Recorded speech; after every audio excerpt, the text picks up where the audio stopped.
Gulf breaking ന്യൂസിലേക്ക് സ്വാഗതം. പ്രവാസ ലോകത്തെ വിവിധ വാർത്തകൾക്കായി ഈ ചാനൽ സബ്സ്ക്രൈബ് ചെയ്യൂ.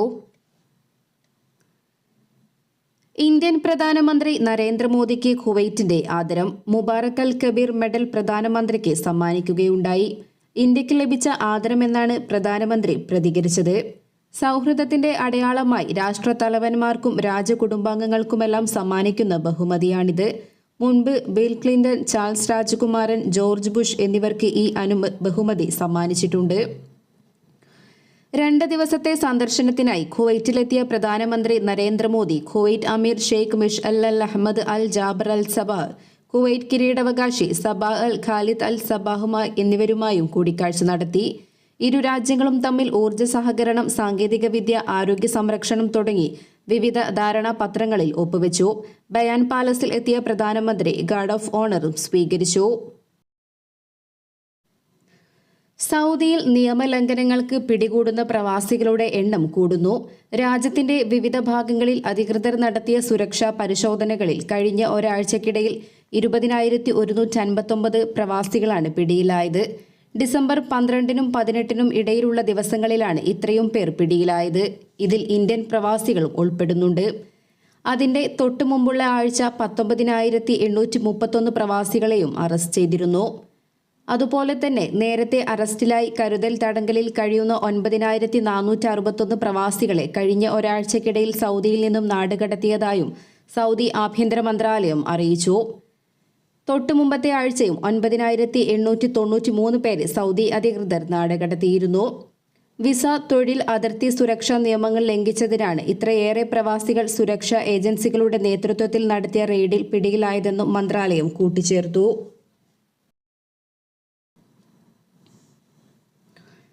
യുഎഇയുടെ വിവിധ ഭാഗങ്ങളിൽ 2024 ഡിസംബർ 24 വരെ ഒറ്റപ്പെട്ട മഴയ്ക്ക് സാധ്യതയുണ്ടെന്ന് യുഎഇ ദേശീയ കാലാവസ്ഥാ കേന്ദ്രം അറിയിച്ചു. ഈ അറിയിപ്പ് പ്രകാരം ഡിസംബർ 21 മുതൽ ഡിസംബർ 24 വരെ യുഎഇയുടെ വിവിധ മേഖലകളിലാണ് ഒറ്റപ്പെട്ട മഴയ്ക്ക് സാധ്യതയുള്ളത്. ഇതോടൊപ്പം പൊടിക്കാറ്റും ഉണ്ടായേക്കാം. പ്രദേശവാസികളോട് ആവശ്യമായ മുൻകരുതൽ നടപടികൾ സ്വീകരിക്കാനും കാലാവസ്ഥാ വകുപ്പ് നിർദ്ദേശം നൽകി. ബഹ്റൈനിലെ ഫാർമസി മേഖലയെ ഉദാരവൽക്കരിക്കുന്നതിനുള്ള പദ്ധതികൾ അതിവേഗം പുരോഗമിക്കുന്നതിനിടെ ഇത് സംബന്ധിച്ച ബില്ല് ഷൂറ കൗൺസിൽ വോട്ടിടുന്നു. ഫാർമസി ലൈസൻസുകൾ പരിമിതപ്പെടുത്തുന്ന ദശാബ്ദങ്ങൾ പഴക്കമുള്ള നിയമം ഒഴിവാക്കുന്നതാണ് പരിഷ്കരണത്തിലെ പ്രധാന മാറ്റം. പുതിയ ബില്ലിന് അംഗീകാരം ലഭിക്കുന്നതോടെ വ്യക്തികൾക്കും കമ്പനികൾക്കും രാജ്യത്തുടനീളം പരിധിയില്ലാത്ത ഫാർമസികൾ തുറക്കാം. ഇത് ബഹ്റൈനിൽ മരുന്നുകൾക്ക് വില കുറയാനും എളുപ്പത്തിൽ ഏതു മരുന്നും ലഭ്യമാകാനും കാരണമാകും. മരുന്നുകൾക്കായുള്ള ക്യൂ ഒഴിവാക്കാനും സാധിക്കും. ഷൂറ കൗൺസിലിന് കീഴിലുള്ള സർവീസ് കമ്മിറ്റി ഈ നിർദ്ദേശത്തിന് ഇതിനോടകം അംഗീകാരം നൽകിയിട്ടുണ്ട്.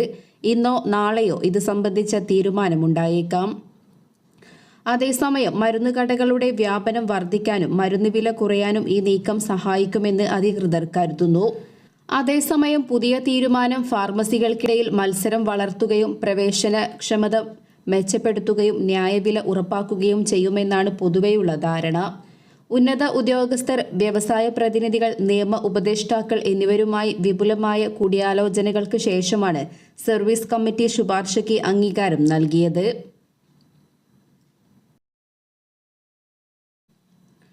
കുവൈറ്റിൽ ട്രാഫിക് നിയമ ലംഘനങ്ങൾ കണ്ടെത്തുന്നതിനായി സ്ഥാപിച്ച നൂതന ആർട്ടിഫിഷ്യൽ ഇന്റലിജൻസ് ക്യാമറകൾ പണി തുടങ്ങി. ട്രാഫിക് സുരക്ഷ വർദ്ധിപ്പിക്കുന്നതിനും നിയമവിരുദ്ധമായ ഡ്രൈവിംഗ് പെരുമാറ്റം തടയുന്നതിനുമുള്ള പദ്ധതിയുടെ ഭാഗമായി പ്രധാന റോഡുകളിൽ സ്ഥാപിച്ച AI ക്യാമറകൾ വെറും 4 ദിവസത്തിനകം 4122 ട്രാഫിക് നിയമ ലംഘനങ്ങൾ രേഖപ്പെടുത്തിയതായി ആഭ്യന്തര മന്ത്രാലയം അറിയിച്ചു. സീറ്റ് ബെൽറ്റ് ധരിക്കാതെ വാഹനമോടിക്കൽ, വാഹനമോടിക്കുമ്പോൾ മൊബൈൽ ഫോൺ ഉപയോഗിക്കൽ, അശ്രദ്ധവും അപകടകരവുമായ ഡ്രൈവിംഗ്, തെറ്റായ രീതിയിലുള്ള ലൈൻ മാറ്റങ്ങൾ തുടങ്ങിയവ നിയമലംഘനങ്ങളാണെന്ന് AI ക്യാമറകൾ കണ്ടെത്തിയ നിയമലംഘനങ്ങളിൽ അധികവുമെന്നും മന്ത്രാലയം അറിയിച്ചു. ഇവയിൽ പലതും സാധാരണ ക്യാമറകൾക്ക് കണ്ടുപിടിക്കാൻ കഴിയാത്ത നിയമലംഘനങ്ങളാണെന്നും അധികൃതർ വ്യക്തമാക്കി. രാജ്യത്തുടനീളം സുരക്ഷിതമായ റോഡ് സാഹചര്യങ്ങൾ ഉറപ്പാക്കാൻ രൂപകൽപ്പന ചെയ്തിരിക്കുന്ന അത്യാധുനിക AI സാങ്കേതിക വിദ്യകളുമായി സംയോജിപ്പിച്ച ഓട്ടോമേറ്റഡ് മോണിറ്ററിംഗ് ക്യാമറകളുടെ ശൃംഖലകൾ ഈ നിയമലംഘനങ്ങൾ സ്വന്തം നിലയ്ക്ക് കണ്ടെത്തി റിപ്പോർട്ട് ചെയ്യുകയായിരുന്നു. ഗതാഗത നിയന്ത്രണങ്ങൾ പാലിക്കാൻ എല്ലാ റോഡ് ഉപയോക്താക്കളോടും ആഭ്യന്തര മന്ത്രാലയം അഭ്യർത്ഥിക്കുകയും പൊതുസുരക്ഷ പ്രോത്സാഹിപ്പിക്കുന്നതിന് ലക്ഷ്യമിട്ടുള്ള നിരന്തര നിരീക്ഷണത്തിന്റെയും ബോധവൽക്കരണത്തിന്റെയും പ്രാധാന്യം ഊന്നിപ്പറയുകയും ചെയ്തു. മുംബൈയിലെ സൗദി കോൺസുലേറ്റിൽ ഗാർഹിക വിസ സ്റ്റാമ്പിംഗ് പുനരാരംഭിച്ചു. 1.5 മാസത്തെ ഇടവേളയ്ക്ക് ശേഷമാണിത്. അപ്രതീക്ഷിതമായിട്ടായിരുന്നു 1.5 മാസം മുമ്പ് മുംബൈ സൗദി കോൺസുലേറ്റിൽ വിസ സ്റ്റാമ്പിംഗ് നിർത്തലാക്കിയത്. പകരം ന്യൂഡൽഹിയിലെ സൗദി എംബസി വഴിയായിരുന്നു വിസ സ്റ്റാമ്പിംഗ് നടന്നിരുന്നത്. ഇന്ത്യ മാത്രമല്ല, പാകിസ്ഥാൻ, ബംഗ്ലാദേശ് അടക്കം മറ്റ് രാജ്യങ്ങളിലെയും സൗദി കോൺസുലേറ്റുകളിൽ ഇപ്രകാരം ഗാർഹിക വിസ സ്റ്റാമ്പിംഗ് നിർത്തിയിരുന്നു. പകരം എല്ലായിടത്തും എംബസികൾ വഴി മാത്രമാണ് നടന്നിരുന്നത്. ഇത് കാരണം എംബസികളിൽ തിരക്കേറുകയും കാലതാമസത്തിന് പുറമെ വിസ സ്റ്റാമ്പിംഗ് സർവീസ് ചാർജ് 10 മടങ്ങായി വർദ്ധിക്കുകയും ചെയ്തു.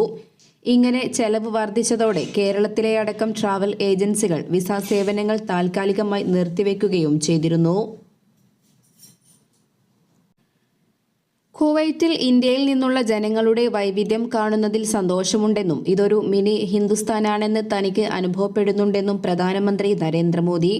കുവൈറ്റിൽ ഇന്ത്യൻ സമൂഹത്തെ അഭിസംബോധന ചെയ്യവെയാണ് മോദി ഇക്കാര്യം പറഞ്ഞത്. 19-ാം നൂറ്റാണ്ടിൽ പോലും ഇന്ത്യയും കുവൈറ്റും തമ്മിൽ ശക്തമായ വ്യാപാര ബന്ധമുണ്ടായിരുന്നു എന്നും സലാം മോദിയിൽ അദ്ദേഹം ഓർമ്മിപ്പിച്ചു.